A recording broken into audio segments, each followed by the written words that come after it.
Forensic report लवकरच समोर आणणार असं देशमुख म्हणतात।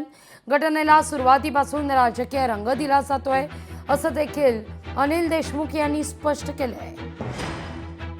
फॉरेन्सिकच्या रिपोर्टमध्ये सुद्धा म्हटलं आहे की अनिल देशमुखांच्या गाडीवर एका इसमाने मोठा दगड मारला, एका इसमाने लहान दगड मारला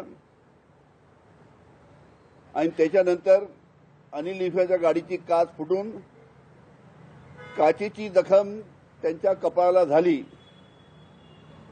असं फॉरेन्सिकच्या रिपोर्टमध्ये म्हटलेलं आहे। पण ही घटना झाल्यापासून सुरुवातीपासून याला राजकीय रंग देण्याचा प्रयत्न करण्यात आला। त्यावेळेस देवेंद्र फडणवीसनी सुद्धा त्यावेळेस म्हटलं की ही जी घटना आहे ही एक सलीम जावेदची स्टोरी आहे। त्याच्यामुळे सुरुवातीपासून या घटनेला कशा पद्धतीनं राजकीय रंग देऊन म्हणजे या घटनेमध्ये फॉरेन्सिक रिपोर्टप्रमाणे 2 माणसांनी दगडफेक केल्यानंतर त्याची चौकशी व्यवस्थित करून त्या 2 माणसाला पकडायला पाहिजे। पण ते न करता याला राजकीय रंग देऊन त्यानिमित्तानं